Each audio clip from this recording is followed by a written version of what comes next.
तो फ्रेंड्स अभी हम देखते हैं, हम एक रियल एग्जाम्पल ले लेते हैं एक क्वाड्रेटिक इक्वेशन का, और फिर हम उसको रिप्रेजेंट करके देखेंगे और फिर उसके सॉल्यूशंस देखेंगे कहाँ कहाँ आ रहे हैं।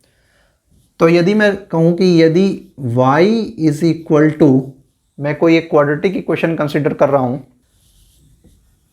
X square minus 3x minus 4। Let's say हमने ये कंसिडर किया है quadratic equation y is equal to a x square minus 3x minus 4। इस इक्वेशन को मैं देखूं तो इसमें a क्या है, 1 है, यानी a इज पॉजिटिव।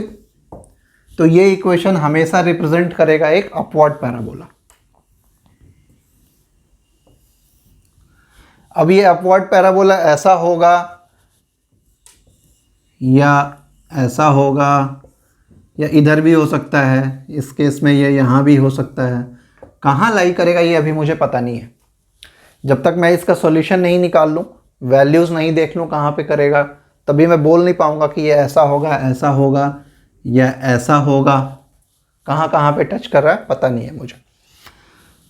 तो मैं ये क्वाड्रेटिक इक्वेशन ले लिया, y is equal to x square minus 3x minus 4। अब मैं एक, जैसा हमने पहले हिट एंड ट्रायल मेथड देखा था, वैसे ही मैं डिफरेंट x के वैल्यूज़ के लिए डिफरेंट y की वैल्यूज़ निकालना चाहूँगा। और मैं देखूँगा कि यदि x की वैल्यूज़ मैं या तो मैं एक टेबल बना लूँ, x और y वैल्यूज़ लिखूँ कि एक x की वैल्यू के लिए दूसरा y का क्या वैल्यू आता है। तो अगर मैं x इज इक्वल टू 0 लिखूँ तो y का क्या वैल्यू आएगा, y इज इक्वल टू आएगा 0 माइनस 4 इक्वल टू माइनस 4। तो y इक्वल टू आ रहा है मेरा माइनस 4। अब मैं x is equal to let say 1 put करता हूँ तो y का वैल्यू क्या आता है, 1 स्क्वायर माइनस 3 इंटू 1 माइनस 4, यानी 1 माइनस 3 माइनस 4, 1 माइनस 7 माइनस 6 आ गया। 1 इज इक्वल टू माइनस 6 आ गया। अब हम x is equal to let say 2 put कर लेते हैं। y का क्या वैल्यू आता है, 2 square minus 3 into 2 minus 4, 4 minus 6 minus 4 equal to minus 6 आ गया। फिर से 2 के लिए भी माइनस 6 है। x is equal to 3 put कर लेते हैं, y इज इक्वल टू क्या आएगा, 3 square minus 3 into 3 minus 4, 9 minus 9 minus 4 minus 4 आ गया।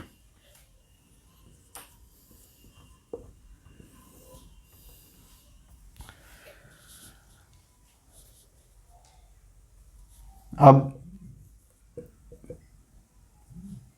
अगर माइनस 1 पुट करते हैं तो y का क्या वैल्यू आता है, minus 1 square minus 3 into minus 1 minus 4, 1 plus 3 minus 4, अरे ये 0 आ गया देखो। तो x is equal to minus 1 के लिए ये 0 आया। पहला x इज इक्वल टू वैल्यू जिसके लिए माइनस, इसके लिए 0 आया। वैसे ही और भी हिट एंड ट्रायल मेथड्स हम अभी पुट कर रहे हैं। मैं देखना चाह रहा हूँ कि y इज इक्वल टू 0 फिर कब आता है। अब अगर मैं x is equal to 4 put कर लूँ तो y इक्वल टू देखते हैं क्या आता है, 4 square minus 3 into 4 minus 4, 16 minus 12 minus 4, 16 minus 16 equal to 0 आ गया। तो x इज इक्वल टू मेरा एक 4 वैल्यू है जिसके लिए ये 0 आ रहा। तो यहाँ मैंने हिट एंड ट्रायल मेथड से ये देखा कि y इक्वल टू 0 आ रहा है यदि मैं x इज इक्वल टू -1 और 4 पुट कर रहा हूँ।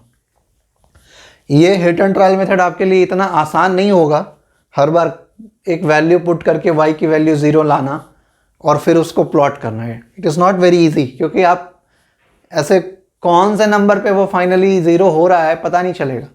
ये तो इक्वेशन एक ऐसा है कि जिससे आपने इसको 0 कर लिया, मे बी ये 0 नहीं कर पाए, तो इसका सॉल्यूशन निकालने का तरीका आगे देखेंगे। अभी मैं इसको बस रिप्रेजेंट करके दिखाना चाह रहा हूँ कि कैसे मैं इसको रिप्रेजेंट कर पाऊँगा। तो फ्रेंड्स, यहाँ हमने देखा है कि x की और y की वैल्यूज़ उस x की वैल्यूज़ के लिए जिस पे ये y का वैल्यू 0 हो रहा है वो हमने यहाँ पे निकाला, और हमने ये पाया कि x इज इक्वल टू 4 और x इज इक्वल टू -1 पे ये जो इक्वेशन है ये 0 हो रहा है। यानी कि y is equal to x square minus 3x minus 4 ये जो एक कर्व होगा, या फिर कर्व जो होगा वो पैराबोला होगा, ये पैराबोला y से रिप्रेजेंट करो, और ये y कहाँ कहाँ 0 हो रहा है, यानी कि ये y x एक्सिस को जो इंटरसेक्ट करेगा, कहाँ कहाँ इंटरसेक्ट कर रहा है, x इज इक्वल टू जहां जहां y का वैल्यू 0 होगा वहां x एक्सिस को इंटरसेक्ट करेगा। कहाँ कहाँ इंटरसेक्ट करेगा, at y is equal to 0। तो वो कौन कौन सा होगा, वो है x इज इक्वल टू -1 और x इज इक्वल टू 4। तो मैं कह सकता हूं कि -1, 0 एक कोऑर्डिनेट है जो कि इस पैराबोला पे लाई कर रहा है क्योंकि y इक्वल टू 0 है, और 4, 0 भी एक कोऑर्डिनेट है जो इस पैराबोला पे लाई कर रहा है क्योंकि वहां पे y का वैल्यू 0 है। तो इसको मैं इस तरीके से रिप्रेजेंट कर पाऊंगा। ये मेरा एक कोऑर्डिनेट एक्सिस है और मुझे पता है कि -1 पे, मतलब ये जो पॉइंट है ये 0, 0 है। ये मैं कहूँ तो ये -1, 0 होगा, -2, 0 होगा, 1, 0 होगा, 2, 0 होगा, 3, 0 होगा, 4, 0 होगा, 5, 0 होगा। तो -1 और 4 पे ये इंटरसेक्ट कर रहा है, ये मैंने हिट एंड ट्रायल से निकाला। दूसरा मैंने क्या निकाला कि ये जो पैराबोला है इसमें a पॉजिटिव है जी, तो ये क्या होगा, ये अपवार्ड होगा।